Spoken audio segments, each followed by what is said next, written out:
And now You're live. Okay, so then I start maybe again. So this talk is talk about Yau geometries from the point of view of modularity and arithmetic geometry. Is there a problem? Gabriel, is everything okay? I don't hear you now for some reason. Because I think you unmuted yourself. Okay. Yeah. I don't hear you now for some reason. But now I hear you, so I continue. I just want to know that everything is okay.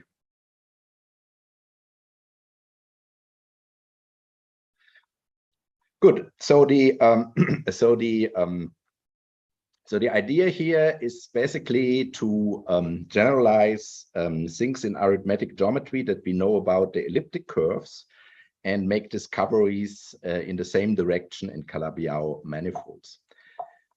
So here's the motivation. So we know that elliptic curves have amazing modularity properties, and we want to generalize a couple of features that we know well from the elliptic curve. So for instance, in the elliptic curve, there is the modularity theorem. That's also known as the Tananimashimura Conjecture, and is pretty old and was proven in '95 by Andrew Wiles in the context of Fermat's last theorem. And it says basically that all semi-stable elliptic curves are modular over Q. And I will tell you a little bit more details also in the case of the elliptic curves. So this is one thing that we want to generalize. Then it's also well known that for the elliptic curve, there is a factorization of the Hasse Weil Zeta function at points of complex multiplication, which is an important property of important points in the moduli space of the elliptic curves. And maybe one of the lessons that we will learn here is that the rank 2 attractor points are in the sense analogs of this complex multiplication points for the Calabi-Yau threefolds. Then there are more advanced conjecture, for instance, the conjecture of Birch, Swinnerton, and Dyer. They say something about the behavior of this Hasse Weil Zeta L function at special points of their second argument. So I will also define this function. And in particular, at s equal 1, it seems to contain surprising information about the torsion group. So basically, it contains, when you expand this function here in L, and you look at the leading term, then the exponent is actually the rank of the model Y group. And there is, for instance, a partial result on this Birch, Swinnerton, Dyer conjecture, which many people say is maybe the one of the most influential conjecture nowadays in the arithmetic of elliptic curves. Namely that if the first exponent is 1, then E has a rational point of infinite order. So that goes in the direction of giving examples to this, proven examples of that. So now the good thing is that, for instance, this local Hasse Weil Zeta function, or the Zeta function that I was mentioned here, that can be generalized to Calabi-Yau. In fact, it can be generalized to any projective variety of dimension d, which is defined over the rational numbers.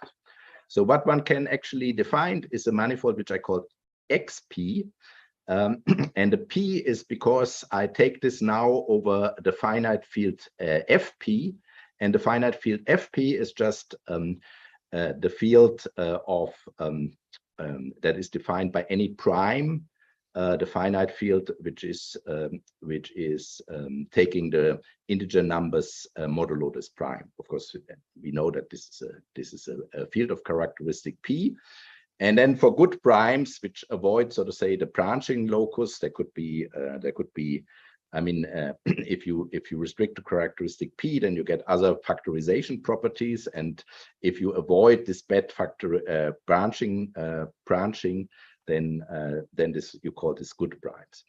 So for good primes, you can do the following.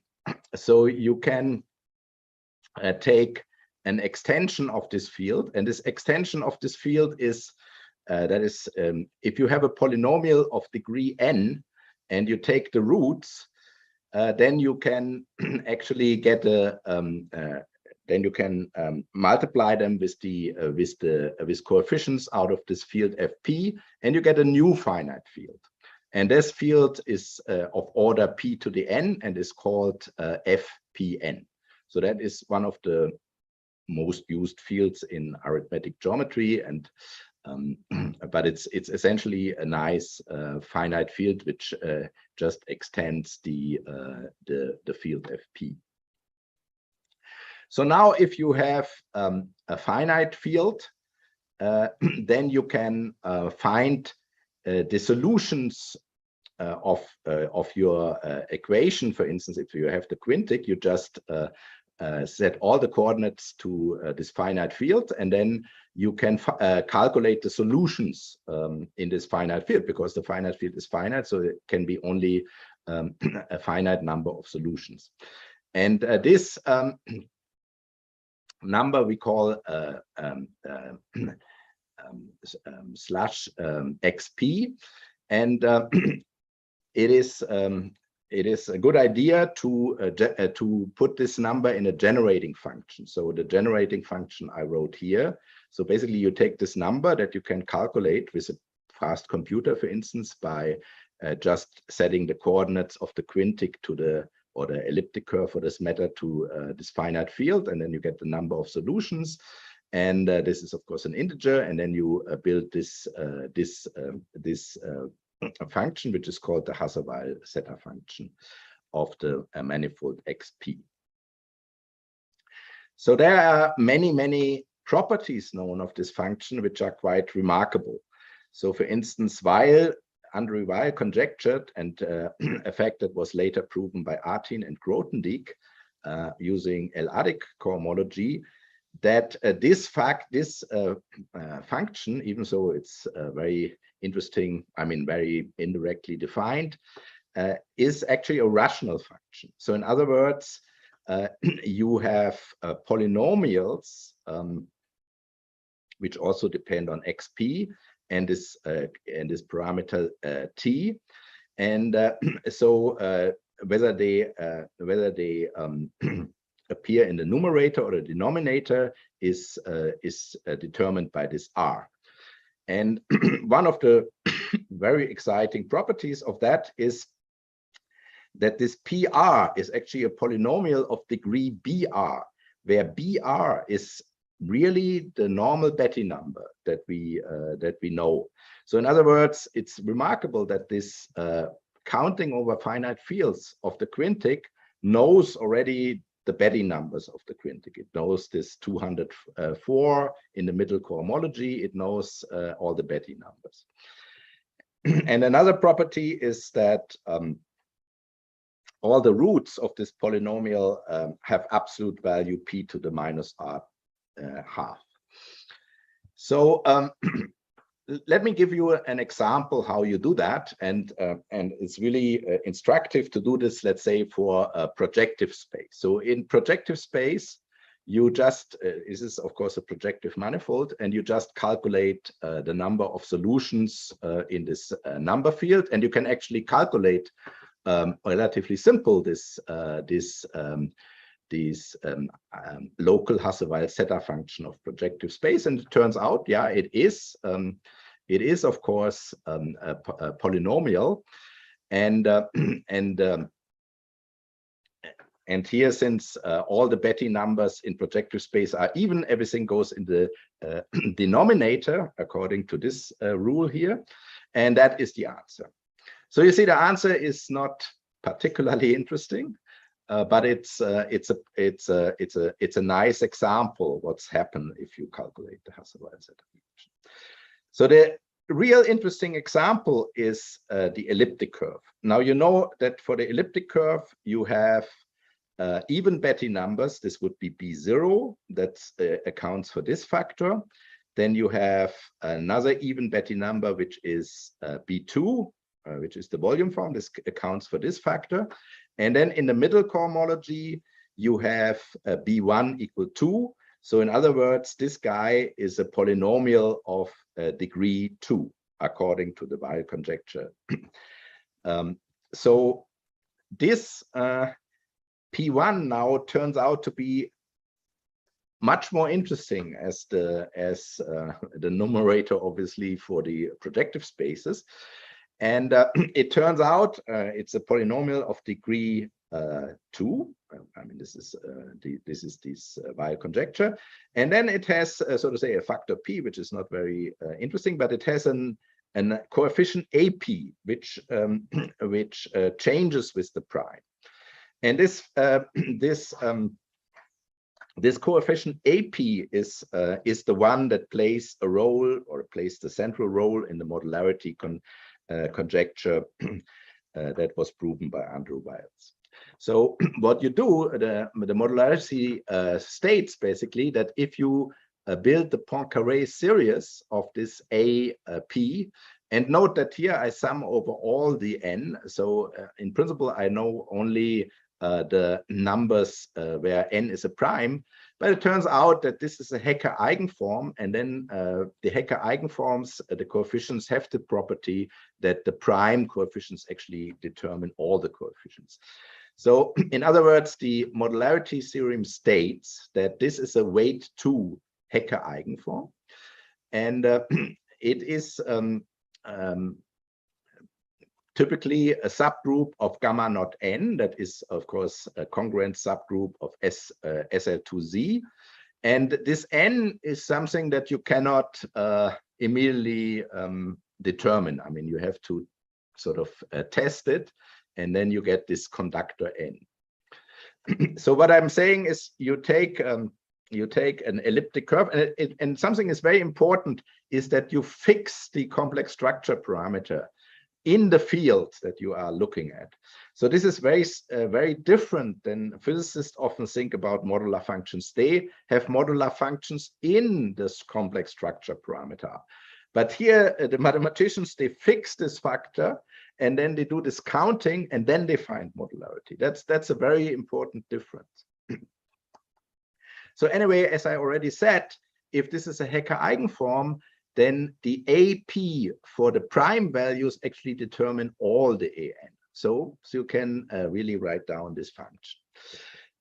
And then I come back to this this L function, which played this important role in the Bose-Swinnerton-Dyer conjecture. So the L function is basically like what you are maybe used from the zeta function. So in the zeta function, you would set all this AN to 1, and then you would sum, and it depends on S. But in this function, you basically take this first factor, which contains all this interesting information, and you take the product of take the infinite product of that over the primes. So you notice that this actually generalizes, for instance, the normal zeta function or the Dirichlet zeta function. So it's a very natural condition. And like the zeta function, it makes sense in the whole complex plane S, even though it looks at first not very convergent, but you have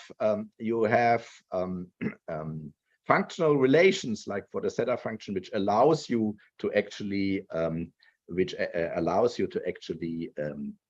analytically continue this to the whole complex plane.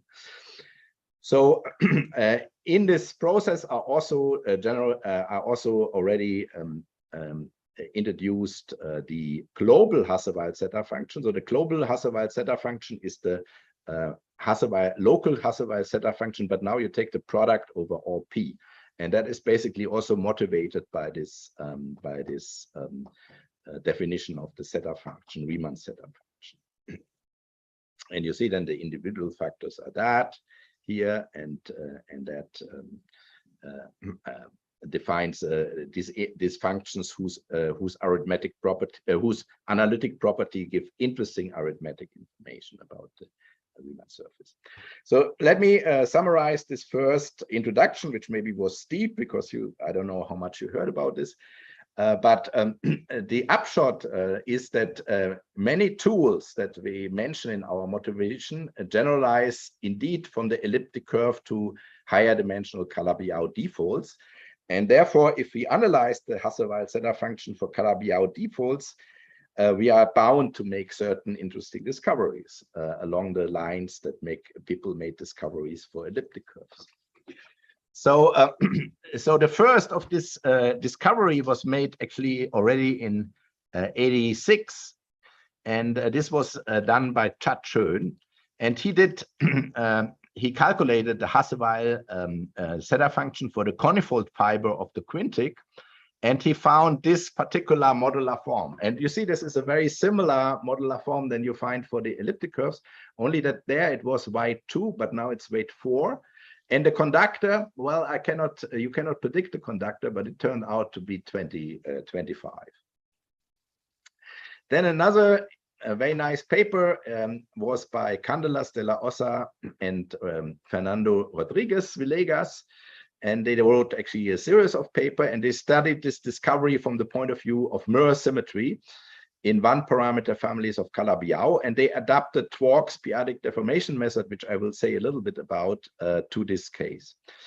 Then many mathematicians were inspired by this and studied that. And for instance, Gouveia and Noriko Yui, they proved the modularity in this conifold fiber for one-parameter families of Calabi-Yau. So they proved that that is actually has to be a modular form of weight 4. So let me say a little bit about this one-parameter Calabi-Yau family. So they have, they are three. So I consider mainly threefolds. So they have H21 = 1. This means it's a one-parameter family. And now you see that the middle cohomology is given by this. So there, because it's a Calabi-Yau, we have a 1, and then we have another 1. So we have in total 4 1s. So it has actually rank 4, this Betty number 4 in particular. And then this factor in the Hasse Weil Zeta function that I written down has now this form. It's of order 4. And it sort of has 2 interesting coefficients, which I call alpha p and beta p.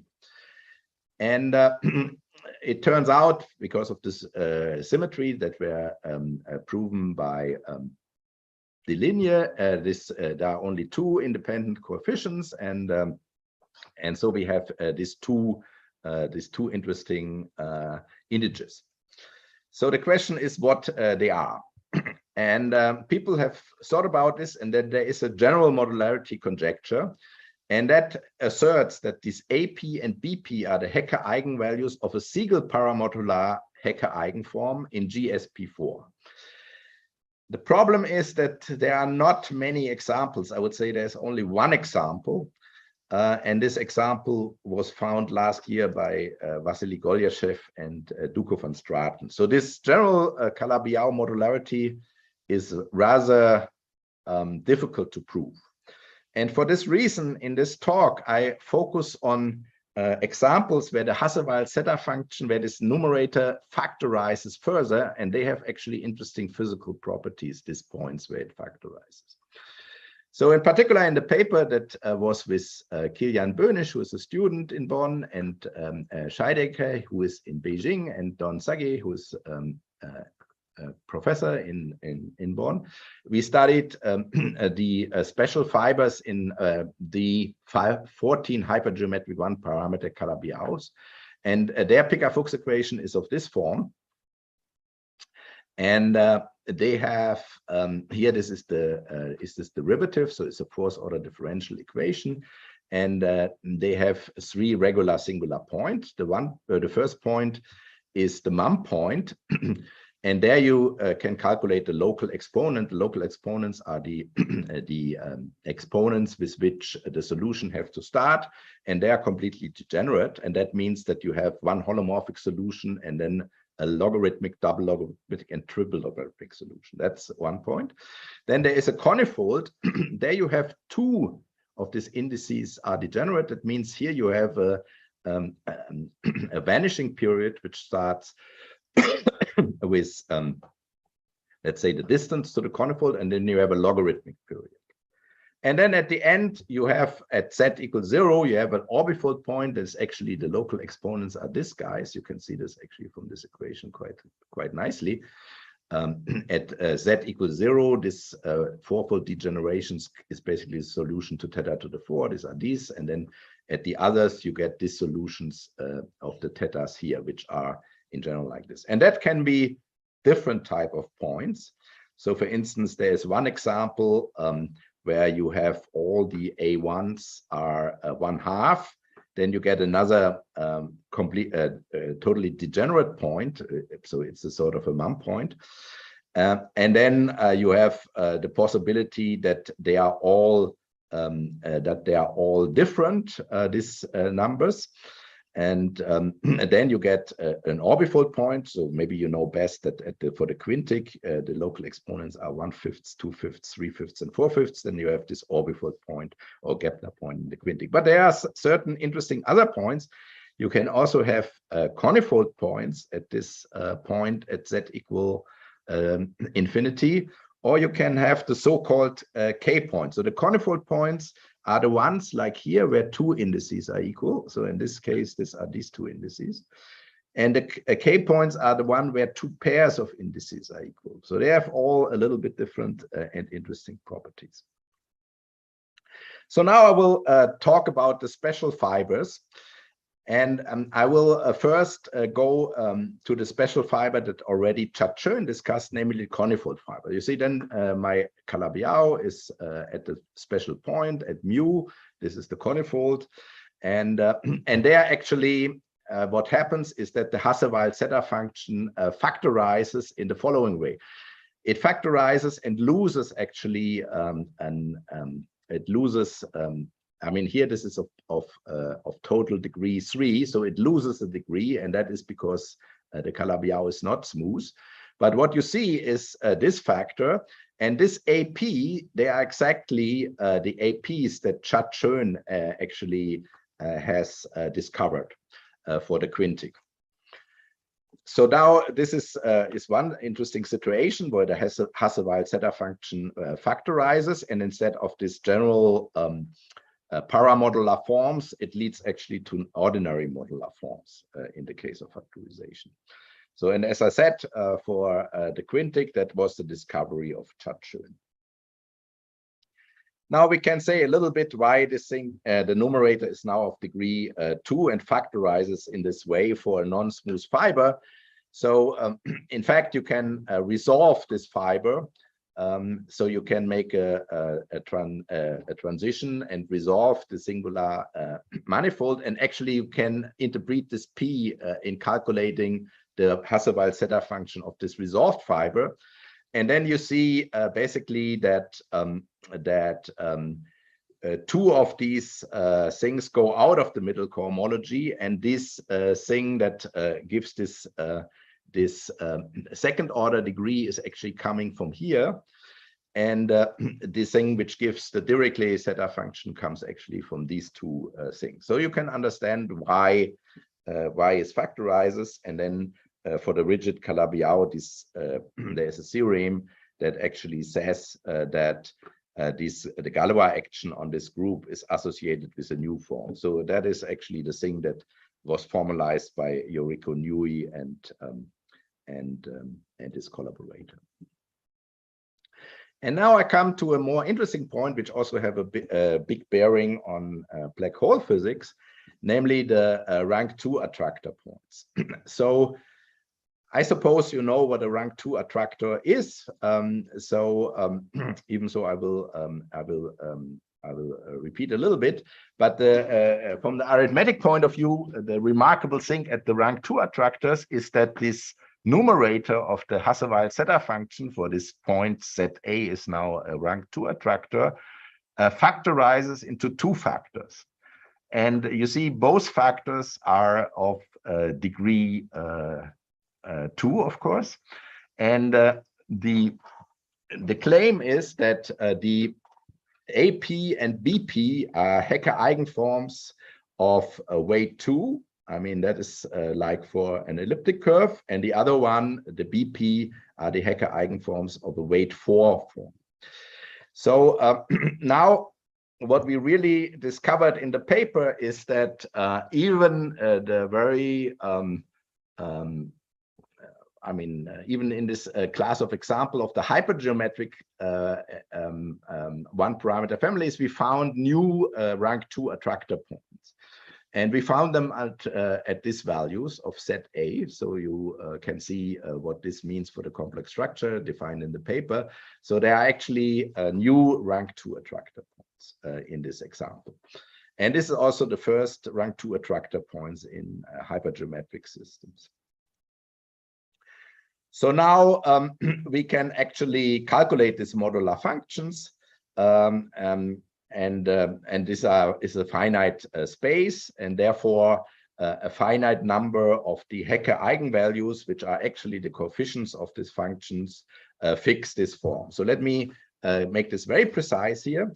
So first of all, for the 4-2 model, the conductor of this F2 function is 36, and the conductor of the F4 function is 180.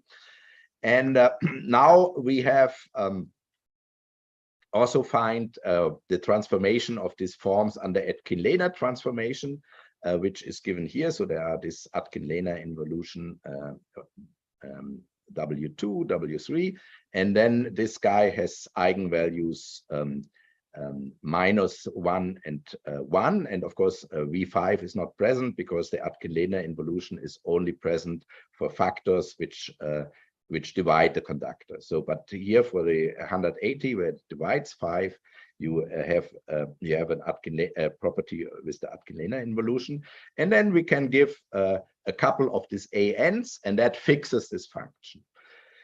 And the same information is here for the second rank 2 attractor points. So we can actually find this function. Now, what this factorization of the Hasse Weil Zeta function that is given here actually suggests is that you have a factorization of the action of the Galler group. And indeed, you find that that at the rank 2 attractor, and that is the normal definition of the rank 2 attractors, you have that H3 of ZA at the attractor point over Q decomposes into 2 lattices, and one is the lattice that lies in the Hodge groups 3, 0 and 0, 3, and the perpendicular lattice is the one that lies in the lattice spanned by the 2, 1, 1, 2 Hodge groups. And this is equivalent, for instance, to the existence of supersymmetric vacua, and that was investigated in a paper that we put after that paper.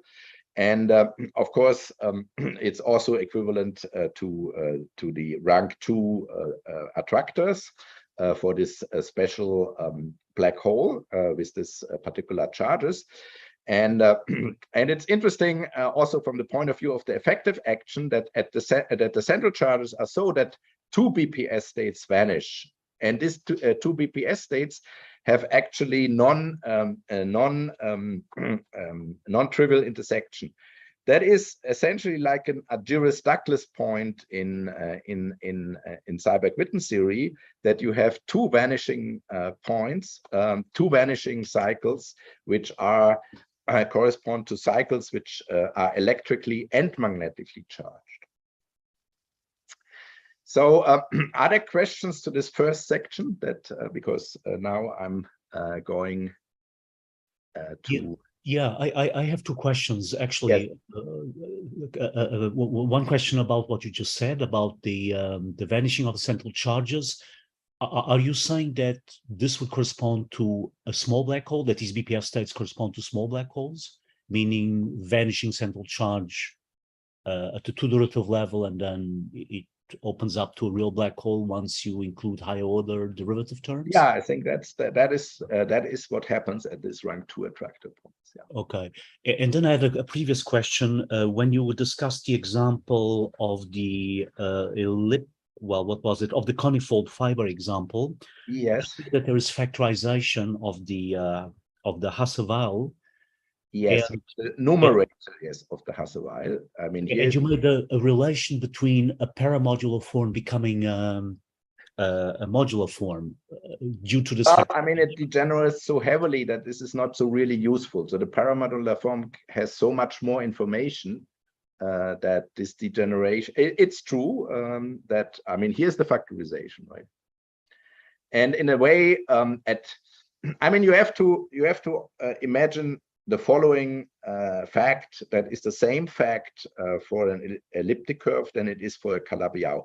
You basically fix your moduli to a rational number, let's say, in the simplest case, and then you get a new paramodular form. I mean, this is so for instance, for the elliptic curve, was stressed here a little bit. So that is exactly this unfamiliar things that the mathematicians do. They basically fix the modulus to a rational number or some algebraic extension of the rational numbers. There could be also some square roots or something like that.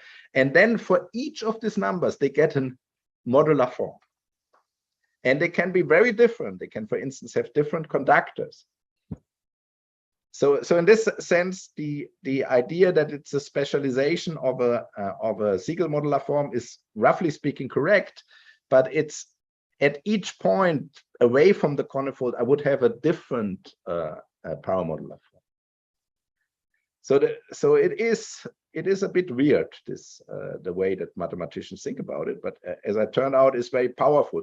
So in particular, with the normal techniques, people never found rank 2 attractor points in this example because it's very hard. But with this technique, we actually found them. Okay, thanks. Okay, let me now come a little bit to a more, I mean, on the one hand, I want to explain you how we do the calculation, because I have told you, okay, we calculate this local Hasse Weil Zeta function for many primes, but this wouldn't work if you would do it by hand. And this has to do with the p-adic deformation of the period. So we know, of course, that in all this Calabi-Yau considerations of special geometry, the Gauss Manin conjecture, is the central object, because the periods are the central objects. They determine, for instance, the central charge, and the periods are determined by the as a flat section of the Gauss Manin connection, and then you need some integral structure, and that you can provide, for instance, by this gamma class. And then these two data, they define the periods.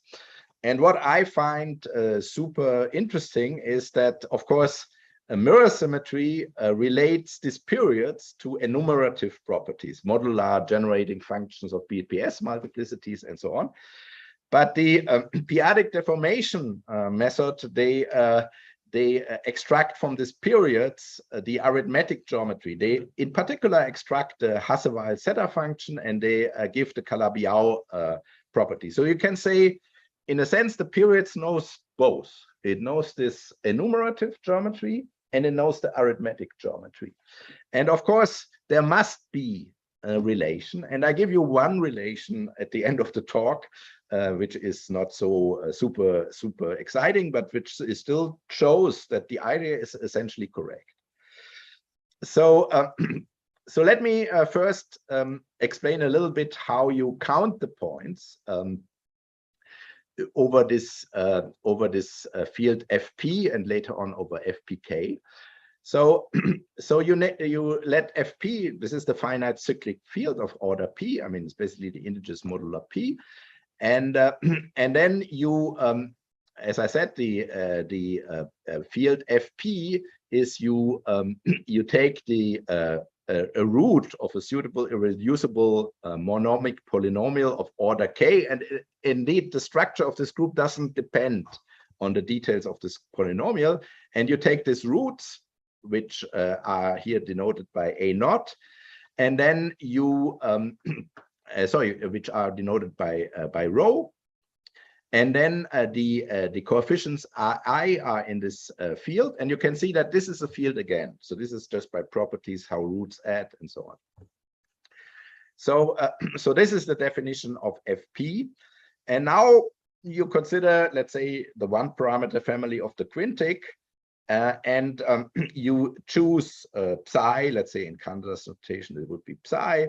You choose it in Q, and you count the number of fields of these solutions, or where the coordinates are set to FPK, and then you get an answer. But what is so to say very important to notice in this calculation is there is a Frobenius automorphism by taking all the coordinates to P. And you can easily check that this equation modulo P, if this is 0 modulo P, then this is equivalent that this equation to P, which is P to the XP, is modulo P. And by this you can see by Fermat's little theorem that actually the solutions are the fixed point of the Frobenius actions. So generally, you can try to count these points that are the numbers of solutions by the nth power of the Frobenius action on the space over an extension of this field, and you can and this is a far simpler way of calculating the XP than setting in so to say all this number field and let the computer run. So now there was an observation by the mathematician, which basically the idea is the following: if there would be a cohomology group on XP, then you could use the Lefschetz fixed point theorem to compute the FP by the trace of the action of the induced Frobenius. So that Frobenius on this cohomology. And it turns out there is this cohomology. I mean, this was constructed by Grothendieck, Artin, and Deligne. So this is this Elliptic cohomology. And so for any smooth projective variety, you can define this p-adic cohomology. And this actually works for any finite field, so in particular in the fields that I was talking. And they prove that the following facts are true in this Elliptic cohomology group. So first of all, the Galois group of this field acts on this FP, and it has an induced action on the Elliptic cohomology, and that allows you then to eventually use the Lefschetz fixed point theorem. And for the special case that K is equal FP, where we are most interested in, then you can even see that the Frobenius automorphism generates this Galois group topologically. And then there is a natural comparison isomorphism between this Elliptic cohomology groups and the cohomology groups over Z, which is written here. And maybe the most important thing is that these factors in the Hasse Weil Zeta function, they are the determinant of the trace of the Frobenius action on this cohomology. So now this all so to say indicates that there is a possibility to calculate from the periods, because they are here, to eventually calculate this FP. And the decisive thing is actually that the Gauss Manin connection and the Frobenius connection on this cohomology groups commute, the action commute up to higher order in P. So that is here we do now a p-adic analysis. That means a higher order in P is lower in p-adic topology. So that leads to the Dworks method for one parameter families. And even so, it's clear that the motivation is quite complicated, but at least I hope that you can understand the recipe that follows this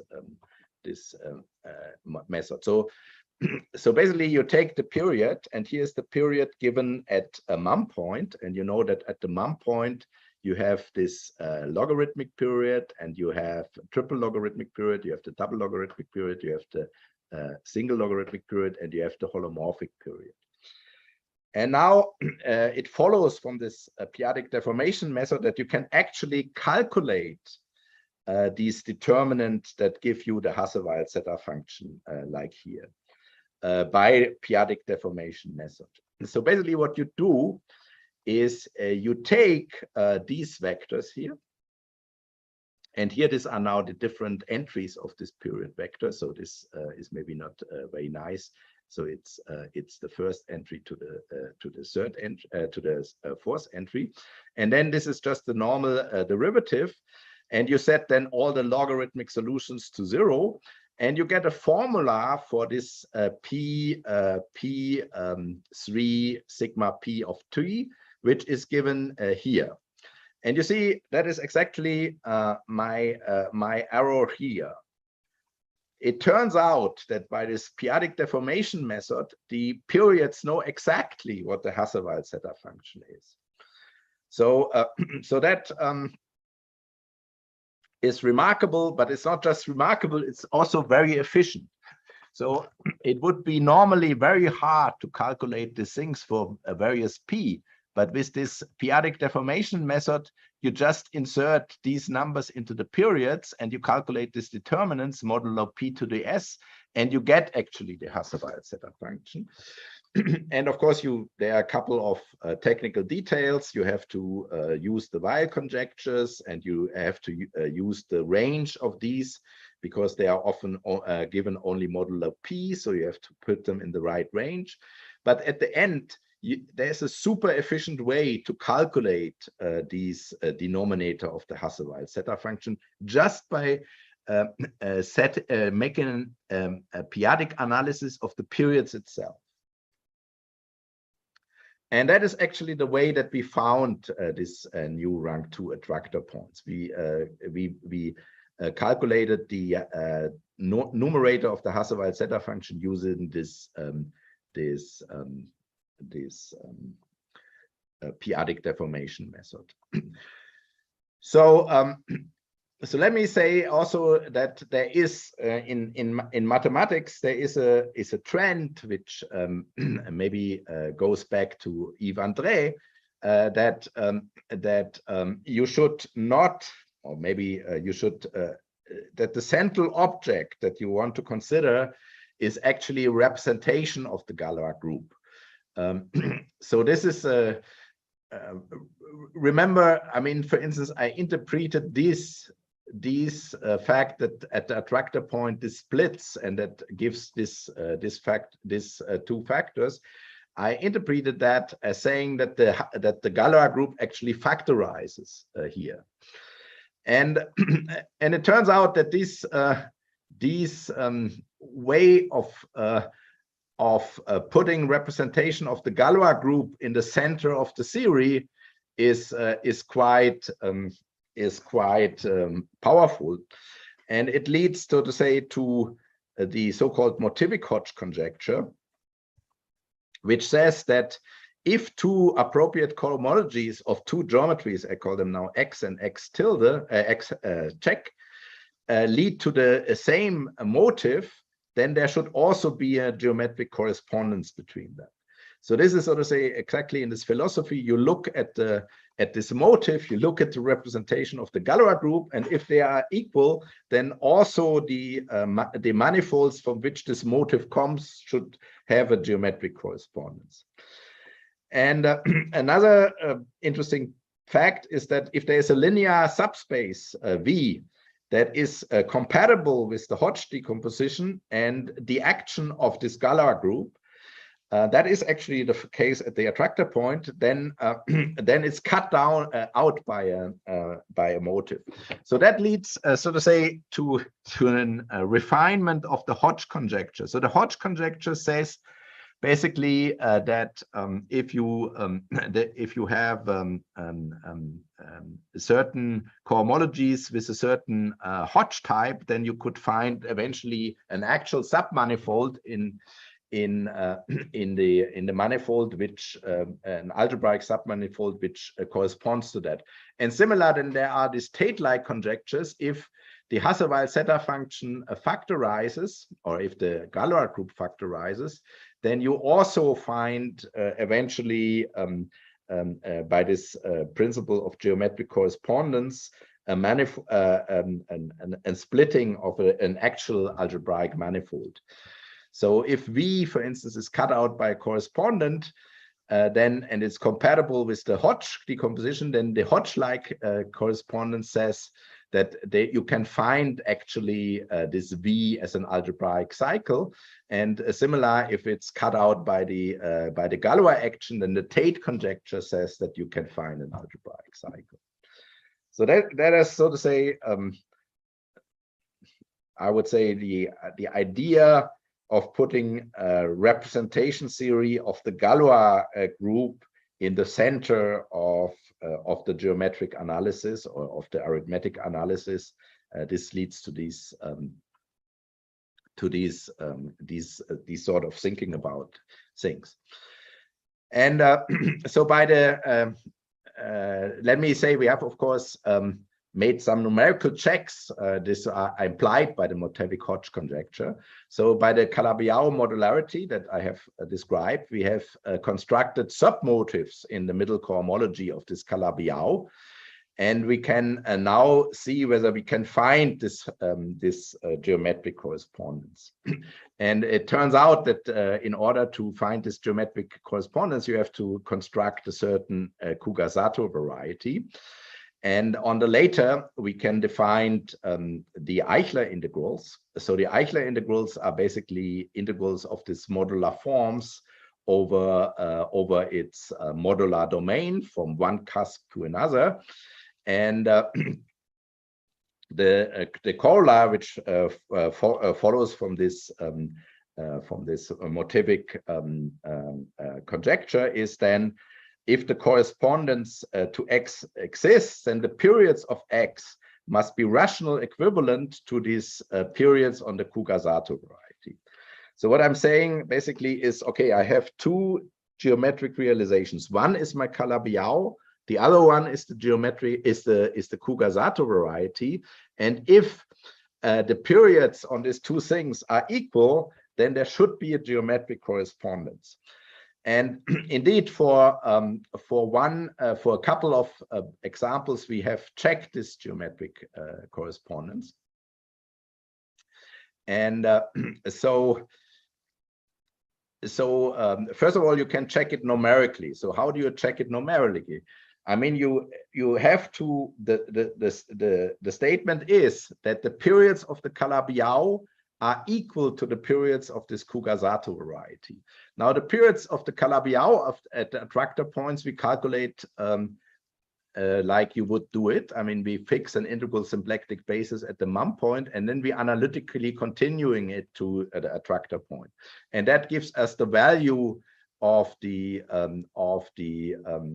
periods at the attractor points. But now we are claiming that by this Motivic Hodge conjecture, that we can calculate the periods from the other geometric realization, from this correspondence to the Kuga-Zato variety, and there the periods are just periods of modular forms. I mean, they are given by these Eichler integrals, and we can calculate them.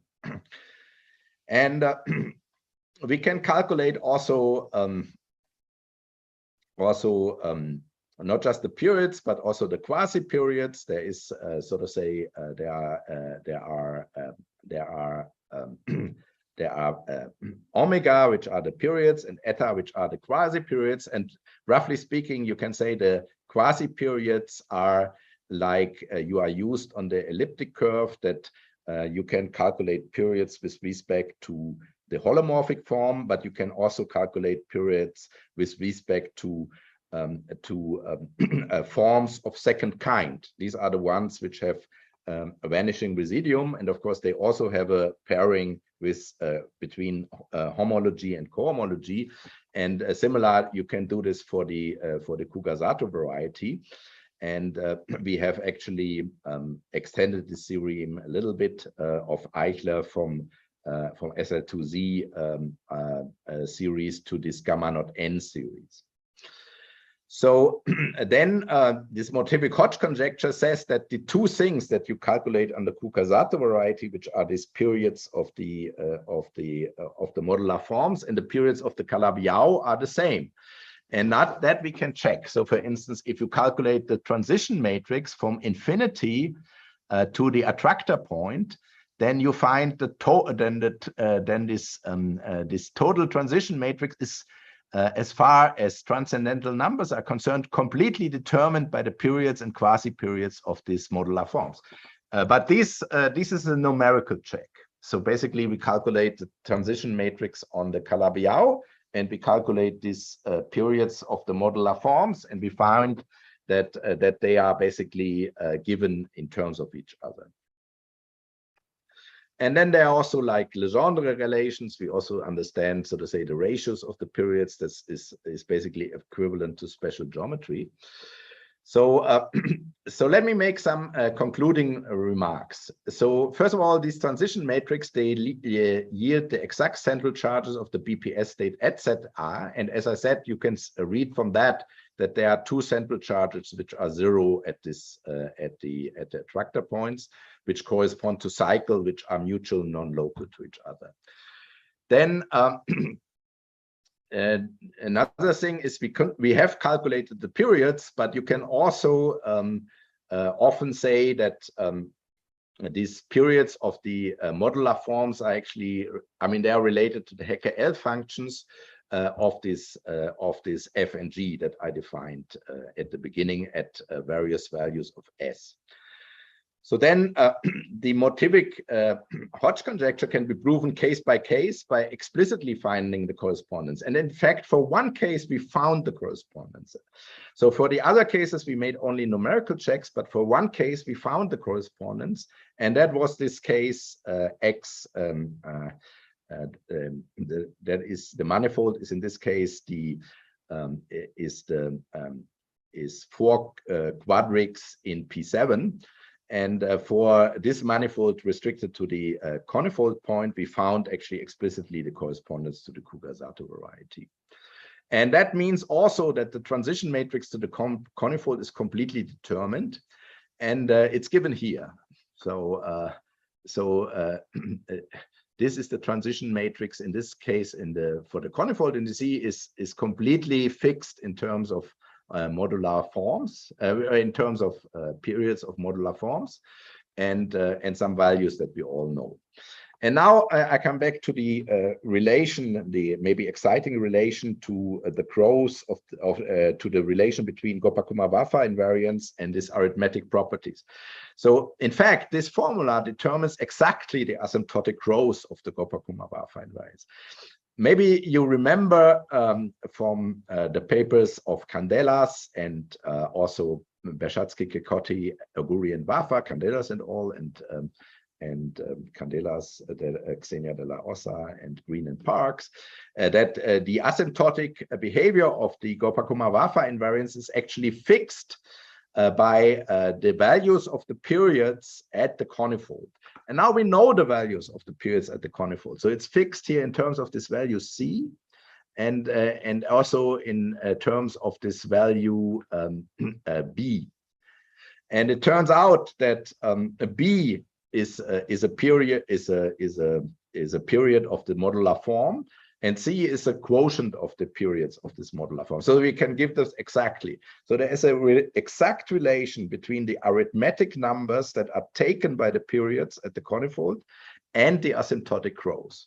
So this is maybe one of the first relation between arithmetic properties and properties of the Gopa-Kumar-Waffa invariance.